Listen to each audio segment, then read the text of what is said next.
I want to acknowledge the drum. And as part of the opening, we will have a drumming, a song.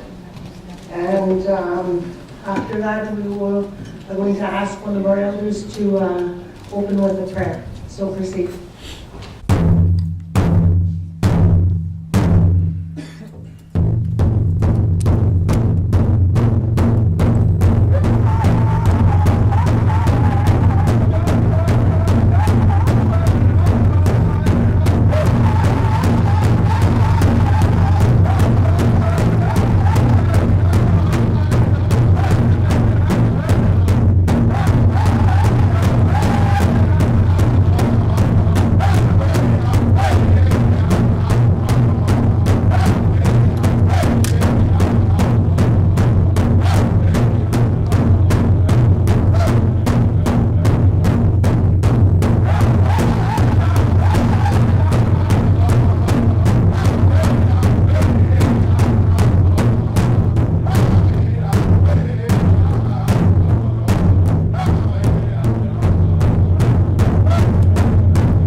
I will now ask Elder to come up.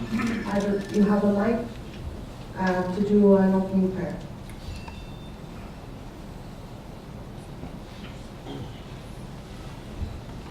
Good afternoon. I will read a couple of verses and I'll say a prayer. Psalm 121. I will lift up my eyes to the mountain from whence my help comes. My help comes from the Lord who made heaven and earth. Amiki sheyam hiarak. Shawenta makweka mawachitnanak. Untanak chkisko kaya. Kanakom kuweka kiskak. Minagak nagawabit amak. Wakaki ustun kiska. Eko maka mawachitnanak. Kinatene mo ko chwitshisya. Minagko nagaknaw kumak. Rutsemitamwak. Minag na kumyanan kak naga utanfikik. Mawach kam na osne Kanikishtuachwene, Kavanatuach and Kiwene. It's Kakane, Eshibaksetmian, Shawen Mata, Mina Gage Mato, Mina Gawed and Snimna, the Kiwed Nikaira, Skakana Jikunen, Kanovitan and Kanimentan, Chikama and Nakumukun, Kinako, Baksen, Wakakakun, which is Shak, which is in Jesus' name. Amen. Amen. Be good.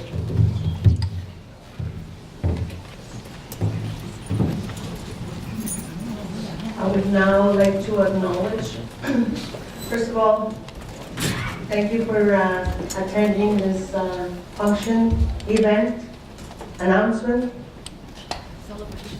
celebration, Chimiwech, for being here.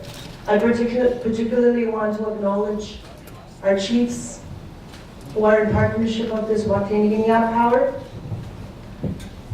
Chief Rodney McKay, not sure if she's here.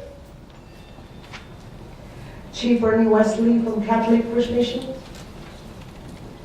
He was here this morning. Chief Roy Dale Minkus. Chief Tom Semple.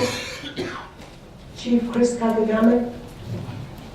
Chief Donnie Morris. Chief Donnie Morris here. Chief Eddie Mamakwa. They're all shy. Chief White Cloud. Chief White Cloud. Chief Clifford Bull. Going way in the background. Our Chief Ellen Fontantino. Chief Stan Beardy. Chief Carolyn Kiesek. Chief Dean Owen. Chief Jacob Strang. Chief Titus Tate. Chief Bart Migas. Chief Lorraine Crane. And there. Chief Esther Kuchinis. Chief Brendan Sinop.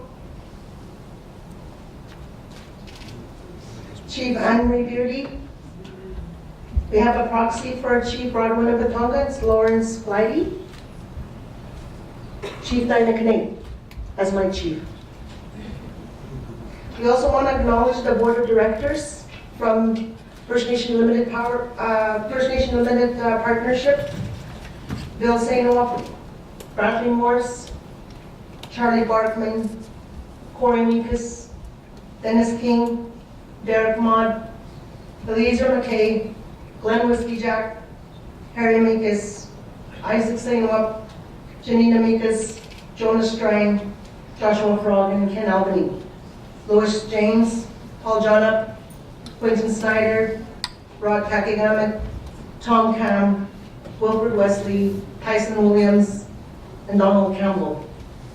I want to acknowledge the leadership of the community who have been part of this project and have made it possible for us to move towards where we're going today.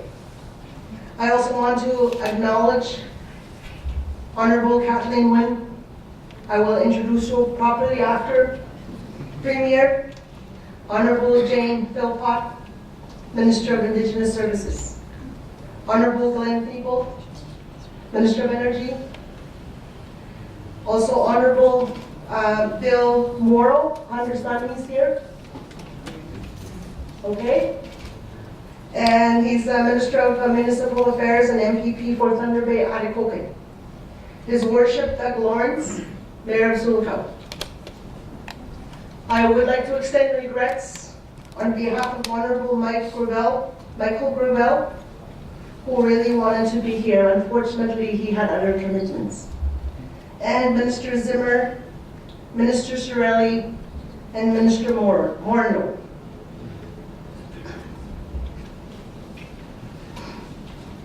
I also, if I have missed you, I apologize. I also wanted to acknowledge the deputies from the Shnagaski Nation. We have a number of deputies here. We have our Grand Chief Alvin Fiddler is here with us today. Unfortunately, our regional chief was unable to make it because of his travels up to the northern community. And I also want to acknowledge Barry Perry,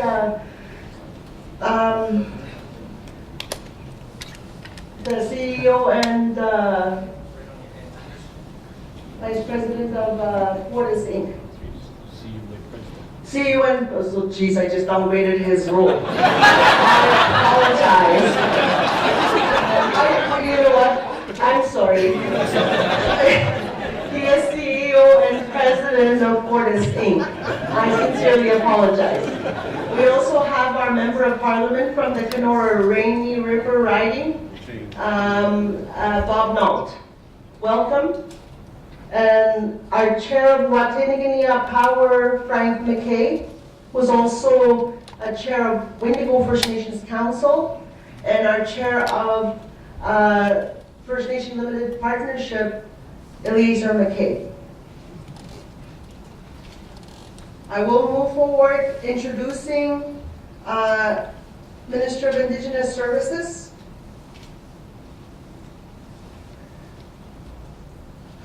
Jane Philpott was first elected as Minister of Parliament for Markham-Stouffville in October 2015. She served as Minister of Health between 2015 and 2017 and was appointed Minister of Indigenous Services in August 2017. Jane became a doctor more than 30 years ago to improve people's lives. She entered politics to build a healthier society. For her, a seat in the House of Commons is not the target, but a tool. A tool she could use to improve her community and her country. Jane spent the first decade of her career as a doctor in Niger, West Africa. In 1998, she and her family moved to Stouffville, Ontario, where she served for 17 years as a family physician. She was Chief of Family Medicine at Markham-Stouffville Hospital and Associate Professor in the University of Toronto Faculty of Medicine. Jane led the opening for Health for All Family Health team in the Markham Family Medicine Teaching Unit. In 2012, she completed a Master of Public Health degree at the University of Toronto. Jane's work to promote global health includes founding Give a Day to World AIDS in 2004 to raise money for people affected by HIV. She also helped launch Ethiopia's first training program in family medicine through the Addis Ababa Academic Collaboration. I'm sorry if I mispronounced that. Jane's greatest happiness and motivation comes from working in genuine partnership with others to address social inequities so that every Canadian has a fair opportunity to enjoy a life of dignity, wellness, and peace. Welcome, Minister, and you are here to make an announcement. I welcome you to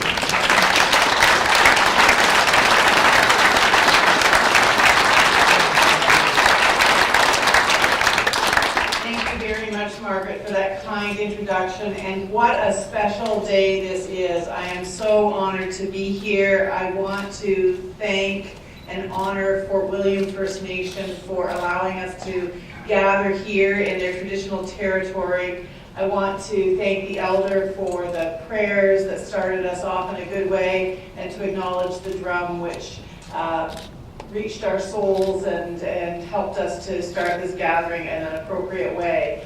What a great celebration. It's standing room only here for those who are watching by video, and we've got a lot of very happy people here together. So wonderful to have all of the chiefs. Thank you, Margaret, for acknowledging the many chiefs who are here today. I also want to acknowledge the Premier, and we're delighted, of course, that Premier Wynne can be here, as well as Minister Thibeault. I'm pleased that my colleague, MP Bob Nault, is here, and I want to also acknowledge the two members of Parliament from the Thunder Bay area who weren't able to join us but would have liked to be here, Minister Patty Hajdu and MP Don Rusnick. They have 250 votes in the House of Commons to do today, so Bob and I are really happy that we're here and not there.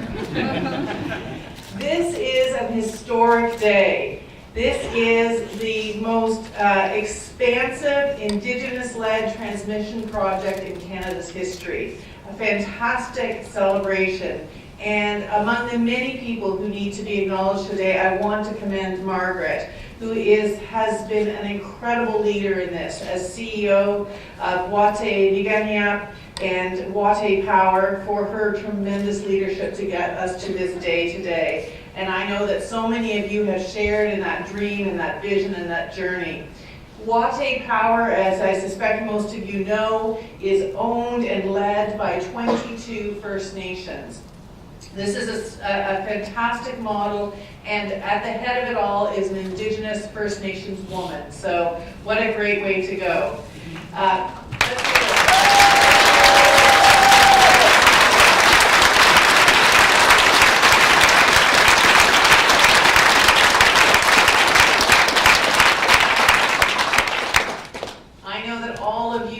Here, particularly those of you of the 22 First Nations that are part of Watay Power, are incredibly proud of your involvement in this.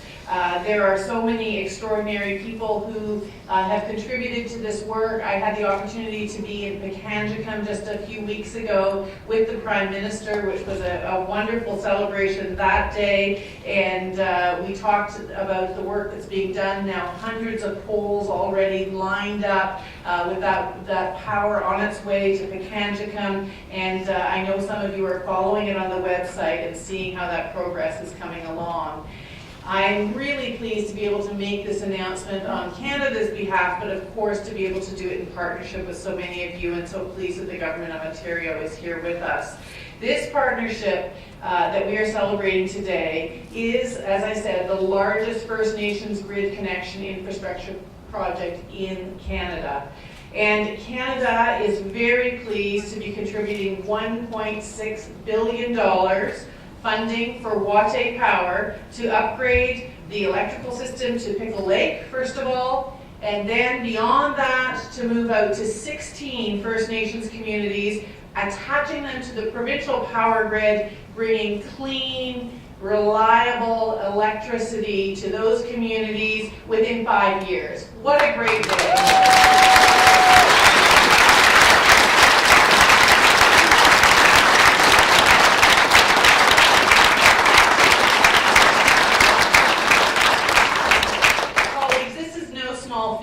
This is 1/3 of the province of Ontario involved. Look at how big Northern Ontario is, and 1/3 of this province is covered by this area.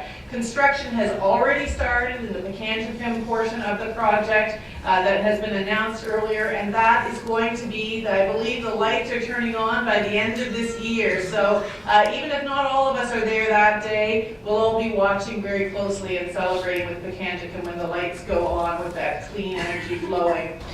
We cannot overemphasize the importance that this is for not just the 16 communities, but for all of us as Canadians.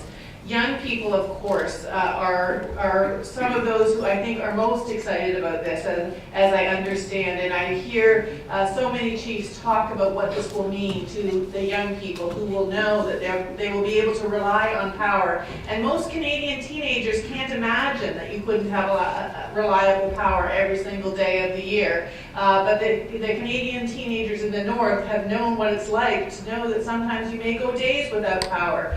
It's just not right, and it's not going to have to be the case much longer. This is going to provide a whole new way of being able to deliver care. I know that when we were in Pekanjikam, Chief Owen was talking about the importance of the power for being able to know that the nurses and healthcare workers would be able to have access to reliable power, that the teachers in the school would know that the lights would always be on. And of course, when we were in, not so long ago, was it just last week, Chief Crane, that we were in Slate Falls, celebrating the most beautiful water system, I think. Don't feel all too jealous of Slate Falls, but they have a really beautiful water system that we opened. And you're going to be able to have power and know that that water system is not going to lack for the energy that's required to make it work. You think about the employment opportunities that are coming out of this. 261 jobs in Northern Ontario and almost 769 across Canada during the construction phase of this. I want to commend all of those that have figured out how that design is going to work, the skills development and an emphasis on training women and youth, which is so exciting. I noticed that even childcare plans are in place so that women can participate and make sure that they're getting the skills training necessary to become part of the energy sector and know that their childcare needs will also be addressed. I want to also congratulate Fortis Canada for their inspiring role as being a partner in this, and I was speaking to the leaders earlier about this innovative financing model that so many of you dreamed up together. And I have to say that even the Department of Finance of Canada was happy to get on board with an innovative financing model, which is really going to make this possible. The benefits are enormous. You mentioned, Margaret, that I lived in West Africa for 9 years and lived on a diesel generator and know exactly what it's like to not have power on a reliable basis. Brownouts, blackouts, back in those days we didn't have very good computers, but I blew a lot of computers by the surges that would happen from the diesel generators. So this is no small thing to be able to go from diesel to power. 16 communities off diesel is equivalent to getting 35,000 cars off the road. And that's what's going to happen. So I know there'll be much more said, but I want to say how proud we are to be part of this, to be proud of what this means to have a renewed relationship with First Nations in this country, a relationship based on respect and cooperation and partnership. I have a letter from the Prime Minister for you, Margaret, to give you his congratulations, and I have a gift for you as well. And I will bring that out now. You're about to pull me off the stage, I know,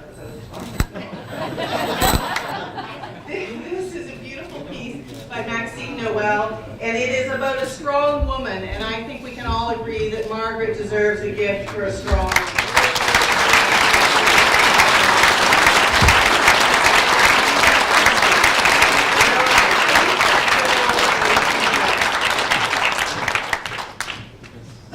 On behalf of Wataynikaneyap and everyone involved, I also want to present you a gift. And thank you for coming and making the announcement. We really appreciate it. Thank you very much.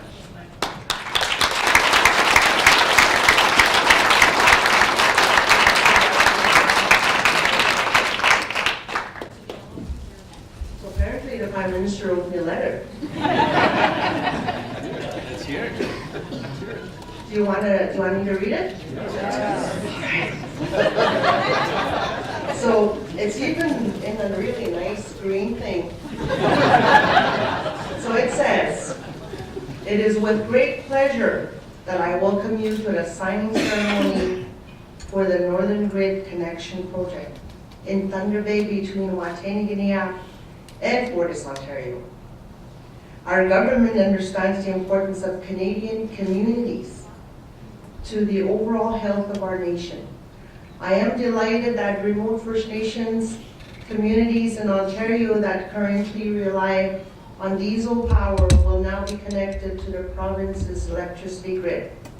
I believe our relationship with First Nations, the Métis Nation, and Inuit people is extremely important, and our government will work hard to rebuild those ties and the trust.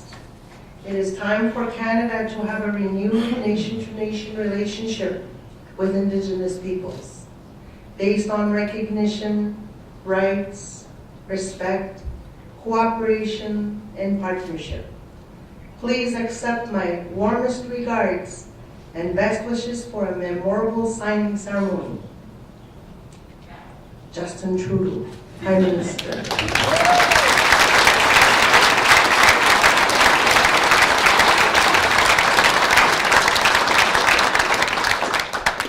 I never thought in the world that I would be reading a letter from Justin Trudeau to everybody. That's the first. Thank you so much. I will now introduce our Premier of Ontario, Kathleen Wynne. Kathleen Wynne is Ontario's 25th Premier.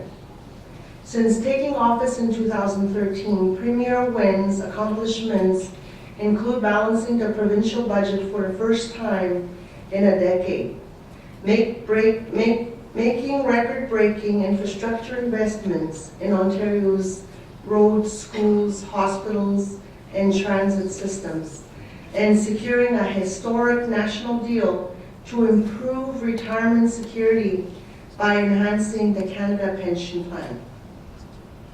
Premier Nguyen's plan for building Ontario focuses on creating new opportunities for people and businesses and ensuring a fair, more secure future for everyone in the province.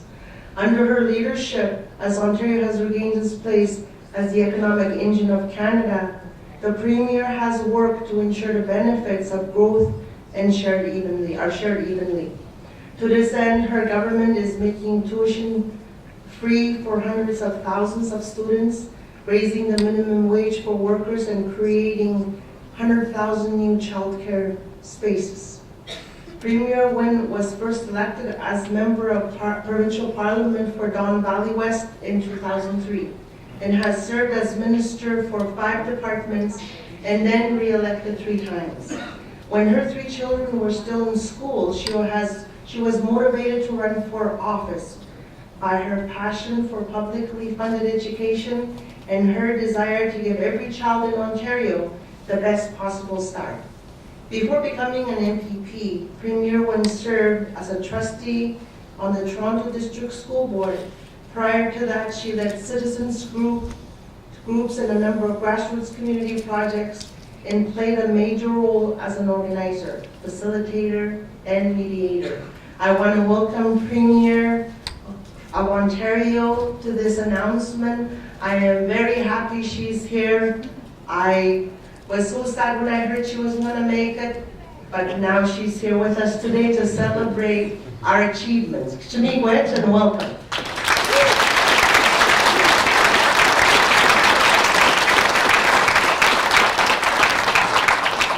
Thank you, Margaret. Thank you so much for welcoming me, everyone. It's great to be here, and I'm here, Margaret, because you asked me to come. Who says no to Margaret? Nobody in this room. It is. Everyone's nodding. It's really wonderful to be here. We joke, Margaret, but you are the driving force behind this project, and I know that everyone in this room knows that. You've brought people together over and over. I think it's 4 years ago. 4 years ago that we met, and you were displaying. This was an idea, and it's a real privilege to be here to see the realization of this great project. And I want to acknowledge that we're on the territory of many Indigenous peoples dating back countless generations, and show my respect to for the contributions that continue as we build this province and this country together, hundreds of years after the first treaties were signed. So it's an honor to be here with all of the distinguished people who are here sitting at the front of the room, and to all of you, thank you so much for your part, because everyone here is either cheerleading this project or has been a fundamental part of making it happen. So congratulations to all of you.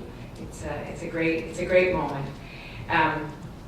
I told my team I needed to be here in person, but it was that Margaret had asked me, and I was taping a video, and I said, no, I'm not sending a video. I'm going to come. Because this is a moment where we can see the concrete benefits of partnerships and people saying, yes, let's take this to the next level. Let's figure out what has to happen. Bob and I were joking about the finance department, and in the case of the provincial government, the finance ministry. How do we make sure that one of us steps up with the money, one of us is able to pay it back, that we have an ongoing plan for how how this project will be sustainable and getting this infrastructure built. And we've done that. And that means a lot of people along the way have had to say yes, even when maybe somebody sitting beside them was saying, no, it's too complicated, we can't do that. There were enough people who said yes that we were able to get here. And Margaret just kept showing up and saying, okay, what's going to happen next, right? So, and the point of this celebration is that thousands of people living in remote First Nations communities are going to be able to have a much higher quality of life, cleaner air, cleaner power. And as Minister Philpott has said, the federal and Ontario governments are partnering with 16 First Nations to provide funding for Wataynikaneyap Power to connect communities to the provincial power grid. I think it's 22 though, right? With 22 First Nations that are involved. Yeah, that's the partnership, 22 First Nations. So it's a major milestone for an incredibly important project. And I want to thank our federal partner for being at the table and helping us to make this happen. It's a great achievement. But most of all, it's those 22 First Nations whose leadership and vision has not only made this project possible, but you've made it, as has been said, the largest Indigenous-led infrastructure project in our history, and that is no small accomplishment.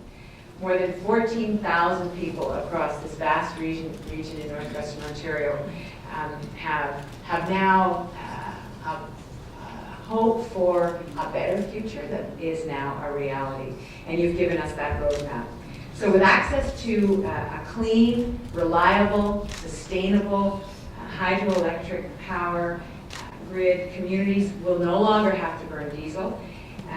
This was one of the things that when I came into office, one of the ministries that I was able to lead at one point was, then it was called Ministry of Aboriginal Affairs, and the fact that we had so many communities that were on diesel power has been a challenging issue for years and years and years.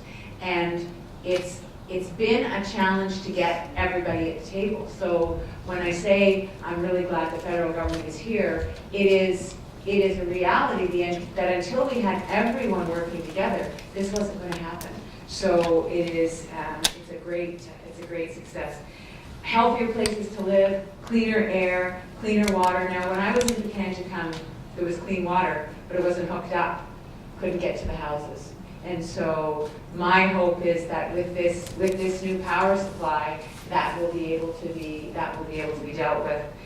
Communities won't be cut off from the quality of life and economic opportunities that Minister Philpott talked about, that so many young people and families take for granted in other parts of the province, and that's not right. That has to change, and this will help that.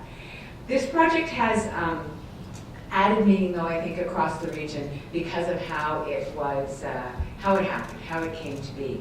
Under Margaret's leadership, Wataynikaneyap Power is leading us into a new era where we can form better relationships to come up with concrete results, where Indigenous people play the central role in building infrastructure in their communities. That's how it should be, and the rest of us should be facilitating that. And that's what's happening in this project. Margaret has talked about the silent excitement in Pikangikum, and I think that is a great way of describing it, where construction has already begun to connect the first community north of Red Lake to the power grid. And I've heard the excitement in Chief Dean's comments as well, and I feel that same way. It is absolutely wonderful. For a community that has endured so much hardship, this project supports healthier and sustainable futures for everyone. We can think about just what this message sends to the biggest Indigenous-led transmission project in Ontario's history, what message it sends to Indigenous youth. It says that you don't have to leave your community, behind to find opportunity. It says that you can develop a career in engineering or in a skilled trade or as a senior manager in a major construction project because that's happening in your own region. That you can play a meaningful role in an Indigenous-led project that will make a huge difference in the life of your own community. Those are the messages that this project sends. And the other message that we're sending today is that reconciliation and fairness, equality and opportunity, they're not just words. They can be practical realities if we can find ways of working together. Recently, Ontario's Ministry of Indigenous Relations and Reconciliation celebrated its 10th anniversary. We have looked long and hard at the pain and the injustices of the past. And we are working every day to take real steps to do better. In action and in deed, we're working to demonstrate that we together, that we can make real our caring about the future of Indigenous communities and the opportunities that will be available to Indigenous youth. That is not the responsibility of one level of government or one order of government. It's not the responsibility of one region of the province. It is our collective responsibility, and we take that very, very seriously. So I want to thank everyone here today who helped to make this incredible project happen. I look forward to continuing to work together in a better way, in a good way. And I want to just say that I'm leaving here inspired. I've been inspired by Margaret since that first day, and I think Frank was there as well when we had that, there was a display. I can't even remember what the event was, but you were just at the beginning of the project, and I'm just thrilled that we've seen this come to realization. So thank you so much. Congratulations. And Margaret, I do have a small gift for you. Not that everybody else isn't very, very important, but Margaret has been the driving force, and we owe her a debt of gratitude. Thank you so much. Chief.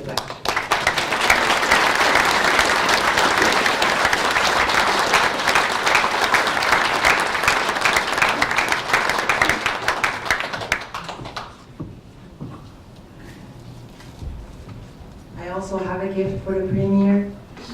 Hopefully she can enjoy this in her free time, whenever that's going to be. But here it is on behalf of Wataynikaneyap. I really, really appreciate taking the time for you to come here and join us in the celebration. And I look forward to continue working with you also. Thank you so much.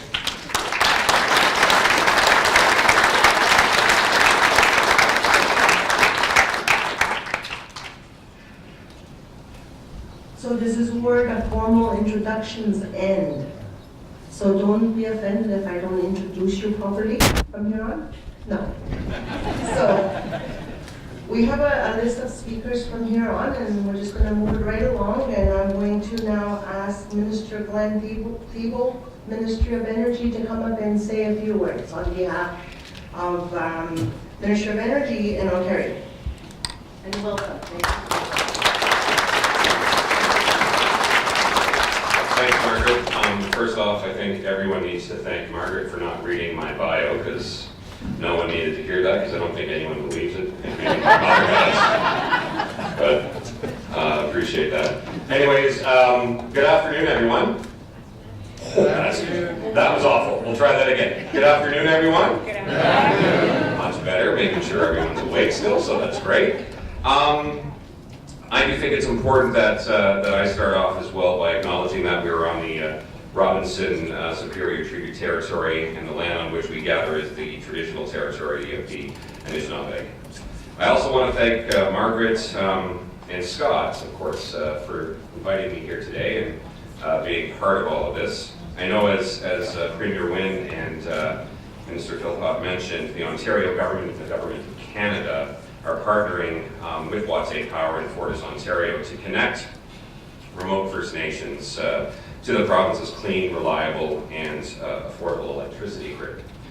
And I think it's important for me to start by acknowledging and highlighting the tremendous amount of effort contributed by all sides that have brought us to this exciting day. For Ontario, we made Wataynikaneyap a priority as part of the 2013 long-term energy plan. And then in my 2016 mandate letter from the Premier, she prioritized the need to continue negotiations with the federal government to secure an arrangement in support of this project.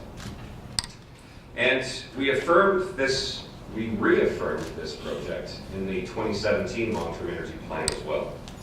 And it's also been a top priority for David Zimmer, Ontario's Minister of Indigenous Relations and Reconciliation.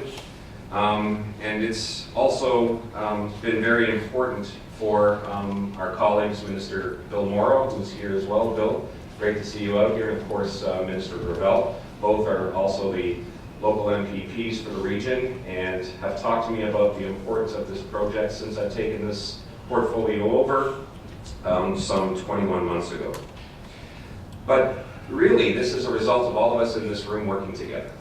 It is a result of all of us coming together to make sure that we can make this extremely important breakthrough and celebrate the significance of today's announcement. And I know both the Premier and the Minister have talked about those significances. But by moving forward to complete this project, we're talking about connecting close to 14,000 people to clean, reliable, and affordable electricity for the first time. And I know families and businesses will be benefiting from an electricity grid that is more than 96% GHG free.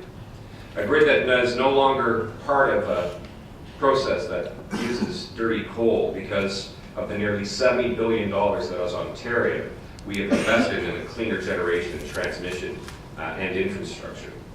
Connecting remote First Nations communities to this electricity grid is part of our government's plan to create fairness and opportunity for all Ontarians. And on my way to Thunder Bay last night, I tried to picture in my mind a more meaningful example of fairness and opportunity than today's announcement, but I really couldn't. Providing access to clean, reliable, and affordable energy is key to our government's commitment to reconciliation with Indigenous peoples. The cost of diesel generation in remote communities is expensive, approximately 10 times more than the average cost of power in our province. And over the next 40 years, connecting remote communities through this project is estimated to save money when compared to burning diesel. And grid connection will provide the electricity needed for communities to grow and support infrastructure investments. By having reliable electricity delivered to these communities, further action can be taken to improve housing, education, health services, local water treatment systems, and other essential services. And in this process, greatly improve the quality of life in these 16 remote communities. And we're also working actively to promote Indigenous participation in development of energy initiatives and to ensure that Indigenous communities have more opportunities to participate in Ontario's strong and growing economy. So in terms of economic development, the Wataynikaneyap project will provide a big boost to the region's economy by creating new jobs. We're talking about 770 jobs nationwide and about 220 plus here in the region. And of course, I think First Nation ownership of these local opportunities will improve the employment prospects for today's and future generations of First Nations communities. Added to this project will help reduce Ontario's greenhouse gas emissions, a key objective of our province's climate change action plan. Really, when you're talking about some of those important pieces that I just highlighted, this project, as we mentioned, was years in the making. It's a testament, I think, to the importance of us working collaboratively, especially with Fortis and Fortis Ontario. I know Barry and Scott, we talked about this quite often, and Mary as well. But one of the first things that I remember about this project was 20-some, I think it was 21 months ago when I was named Minister of Energy. It seems like decades for me in this portfolio. But I came to this hotel, and we were in this massive room, and there was all of the many chiefs, and Frank, I think I called you Chief Frank that whole day, so congratulations on the promotion. Anyways, it was one of my first events, but what really stood out for me was every person that I spoke to, Chief Frank, and everyone else, the word hope was mentioned. The word hope was mentioned. And that was powerful for me, because it signified something that we were all working on collectively, was bringing hope to communities. And if it was connecting communities to the electricity grid that can make that change, that could bring that hope, well, then this is something that we needed to get done. And hope runs eternally. And I was so proud to be part of this. And yes, Margaret, you are a force, right? You kept pushing that forward, but it was the importance of bringing that hope to the people that you represent, to the communities that you represent, which I saw so impactful and so important for us as a government to be part of. And so there was a lot of late nights and a lot of long meetings, but it's done. And we're here, and we're celebrating that. And I think what we should all do is give everyone in this room a huge round of applause for doing that.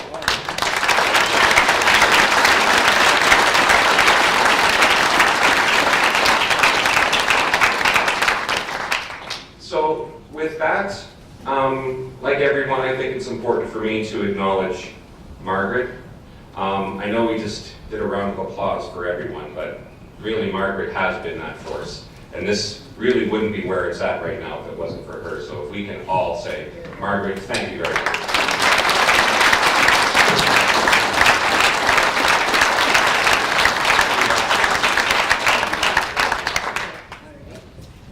Apparently, this is a secret gift. So I want to thank you very much for your kind words, and also for the acknowledgements and the work that has been done. Extremely grateful for coming, and I also want to present to you a gift on behalf of Wataynikaneyap, and hope that you will enjoy it.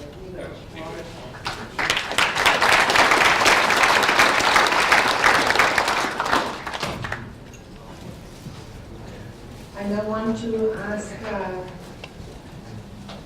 Member of Parliament, I think I introduced you as an MPP before, but you're not. You're a Member of Parliament, Bob. So Bob's been around forever. Everybody knows Bob. So I'm going to ask him to come and do his speech, and I want to say thank you to Bob for being here, because Bob is a Member of Parliament for the Kenora riding before it got changed. He was also, his constituency involved all of the First Nations up in the northern region. So I just wanted to say thank you for being there, Bob. Thank you.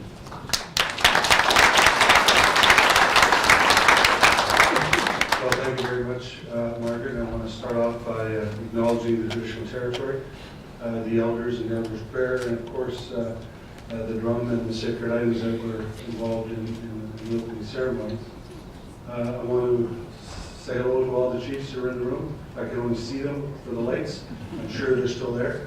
And I want to thank Minister Philpott, the Premier, Minister Thibault, all the rest of the dignitaries, our new president, Fortis, and of course our extremely capable Grand Chief, Alvin Fiddler. He's campaigning, so am I for him. August, don't forget to vote for Alvin Fiddler. To everyone here, I just want to say this is a very historic moment for me. It is because, as Margaret has said, I've been around here for a long time. And being the Member of Parliament for the Kenora River riding, which is a third of Ontario's landmass, is the area where all these communities live. And as the Member of Parliament over the years, it's I know firsthand how difficult it is to get to be where we are right now. And so I also want to acknowledge to Minister Philpott, through her to the Prime Minister, one of the reasons I came back was because of the words and the commitments that were made by Justin Trudeau that we would be different and we would get things done here in the north. And so I'm excited to be here, probably more than you can imagine, because I know how complex and how hard it is to succeed in making a project like this come together.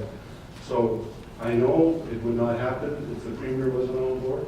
I know it wouldn't happen if the Prime Minister hadn't made those strong commitments, and then having strong ministers who could move the finance departments to accept the fact that these are serious investments, and they're investments that will pay off over and over again in the decades to come. So I won't go on to do anything more today than hug Margaret, because everyone said everything there is to say. And I don't want her to stop working hard, because we have a lot more work to do. So I want to acknowledge the work that she has done. So as the Minister and Premier said, this all started officially, I guess, in August last year, when we laid the groundwork for this project by announcing the $60 million in funding for Watay to build that 117-kilometer grid line from Red Lake to Pikangikum. And every time we get to Pikangikum and you see the excitement there, we know that we've done the right thing, and we're going to be excited when we get to go and turn the switch with the elder that will be the most important person in that room that day, who will turn that switch on. The grid line not only will bring reliable electricity into the community, but it's also going to reduce reliance on diesel fuel, as everyone said, and it's going to open a lot of opportunities for economic development.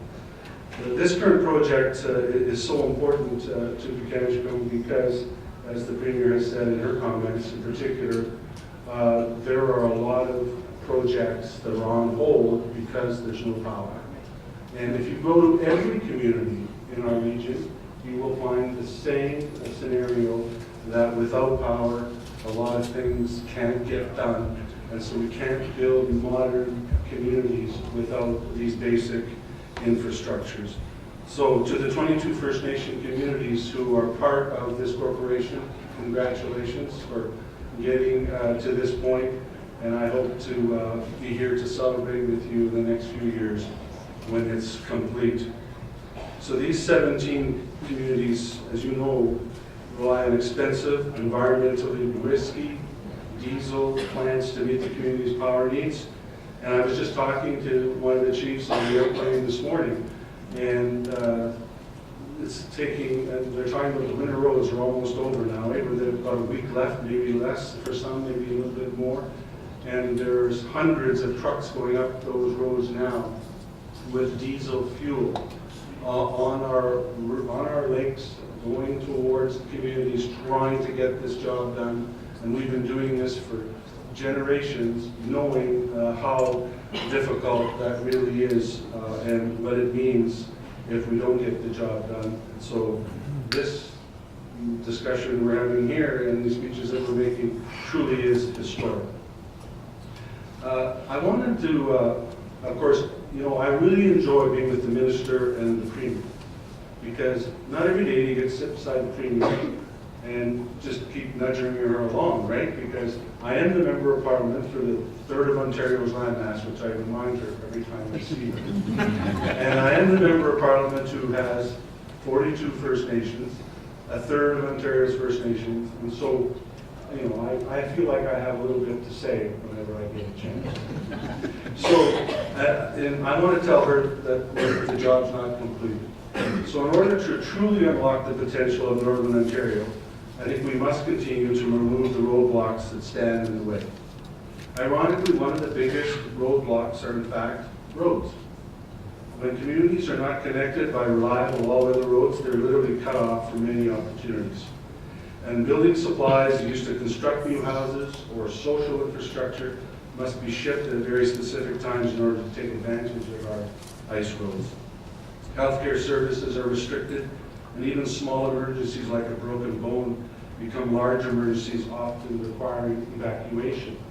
And so, without roads, bringing clean water to these First Nations is difficult, but we are making headway, and as the Minister said, we had a great time in Slave Falls, and I know that we're going to be doing a number of others. We're very close to lifting a 22-year-long water advisory in Ishkandiga, which is the longest standing boil water advisory in Canada, and so we're making much progress on that. So with no longer able to speak because Margaret's looking at me with that you're only allowed to speak for 10 minutes and then you're cut off. I just wanted to say how pleased I am to have the opportunity to speak and to be part of this historical event. I want to tell you that when the Prime Minister made his comments not too long ago acknowledging the recognition and implementation of the rights of Indigenous people through the development of an Indigenous Rights National Framework, I believe that there needs to be a shift in the way we think about reconciliation. We need to set a true direction towards the ultimate goal of equality. And that's what we're doing here today, is we're moving the communities to be equal partners with us. So I would like to thank you again for the opportunity to speak here today.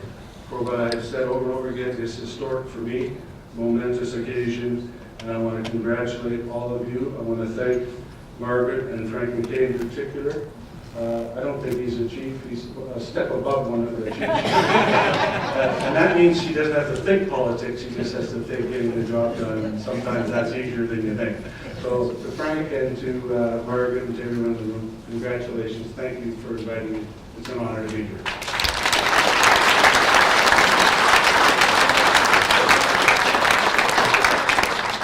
On behalf of Wataynikaneyap, I just want to inform you when we start building roads, we're going to own them too. So I also want to present you the gift. So on behalf of Wataynikaneyap, I appreciate it that you're able to come here and be with us during this announcement.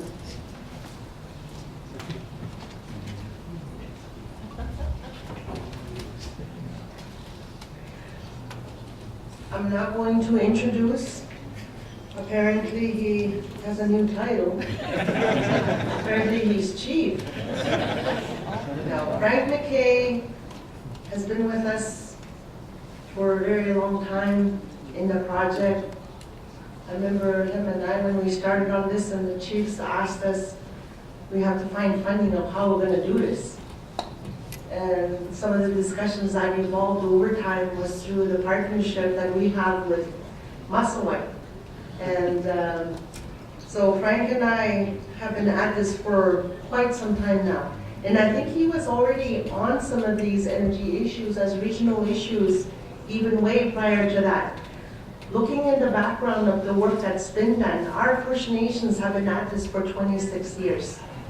It's not just 4 years. It's been 26 years to try and bring infrastructure into the community. So Frank, come up and have a few words. And Frank is chair of Wataynikaneyap.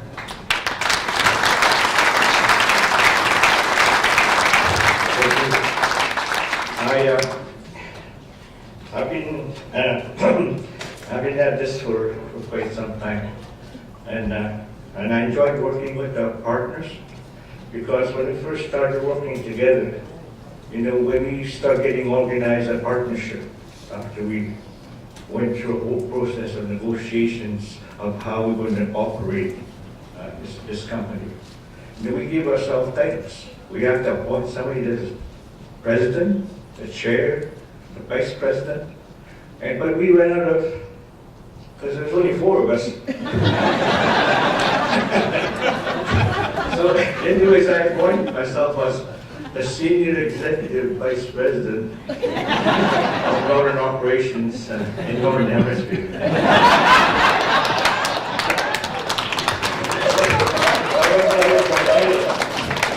Now I'm just a chair now. I have to step down a bit. So an elder once I heard an elder speak one time, and he said, I'd like to say a few words before I go into my speech. And then he spoke for a long time before he got to his speech.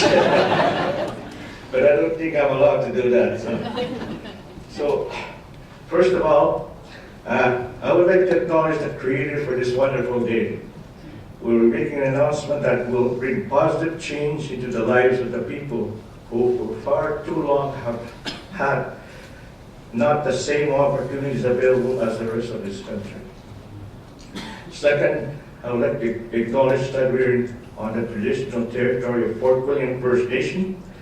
I welcome you all here today, representatives from Canada, Ontario, our partners, Fortis, special guests, dignitaries, community members, chiefs, leaders, and especially you all for being here. Achieving this milestone, where 16 remote First Nations can literally see the light that brings light. You know, Wataynikaneyap was the name by our elders, and that means line that brings light. So so about this milestone, you know, really can literally see the line that brings light entering into the traditional territory is one of extreme significance.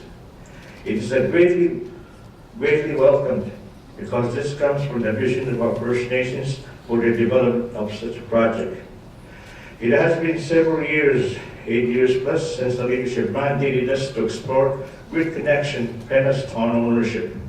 With this announcement, the light shining in the lives of our people is getting brighter. Why is this important? This is important because our people have not been able to connect infrastructure to their diesel generators, many of which are at capacity on road restrictions. This is important because when the lights go out, it disrupts the daily routine of every community member until the lights come back on. Imagine if you could add boiled water to make your breakfast in the morning because the generator stopped as you were getting ready for your day.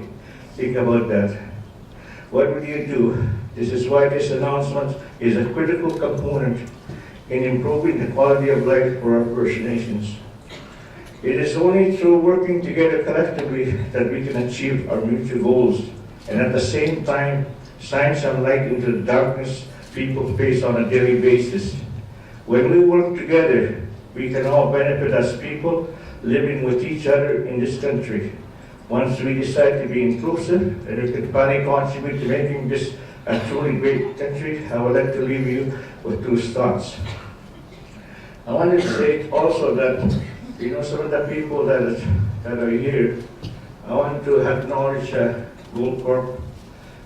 In the beginning, it was discussions that we had with Goldcorp when they required additional power. Not only our First Nations, but also the industries that were our partners at that time. And I wanted to acknowledge them to say that we appreciate the assistance that you provided to us, and I know they're here today, and I just want to acknowledge them for that. I want to thank you once again for being here, and as Chair of Wataynikaneyap Power Board of Directors, thank you Canada and Ontario for recognizing the aspirations of our people who want to have a say and also to benefit from development in our territories. To Fortis, thank you for accepting that our people would like to have eventual 100% ownerships of this project and other developments occurring in our territory. And I want to say too that when our First Nations began to develop these projects, you know, there was three things that they wanted to be. They wanted to be proponents, they wanted to be owners, and they wanted to be the developers. So by controlling these processes, our people have a direct say in relation to how this project development is undertaking in their territory.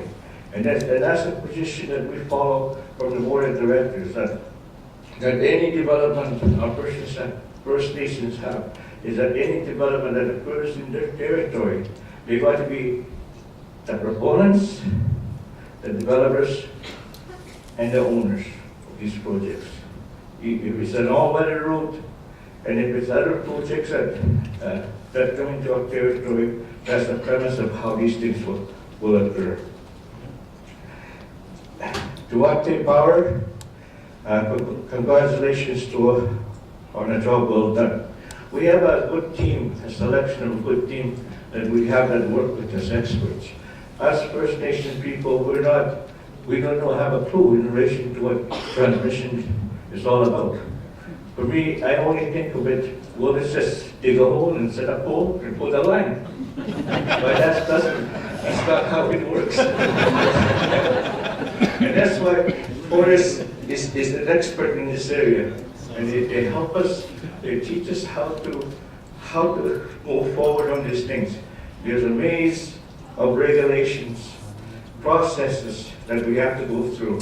And I want to thank Fortis for their expertise in all this area. And also to all the other advisors that we have assembled to assist us in all these processes.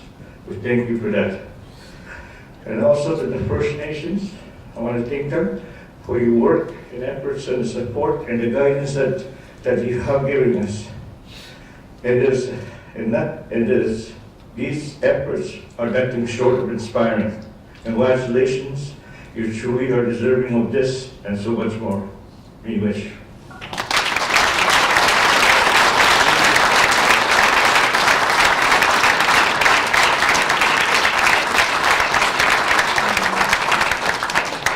I never hugged Frank, but I'm gonna hug him now. So on behalf of Wataynikaneyap and all of your hard work. Take a picture of this.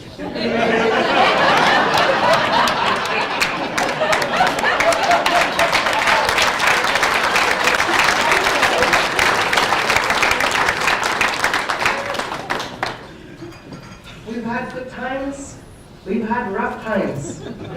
But we always come to an agreement in the end, and we're going to work together and move forward.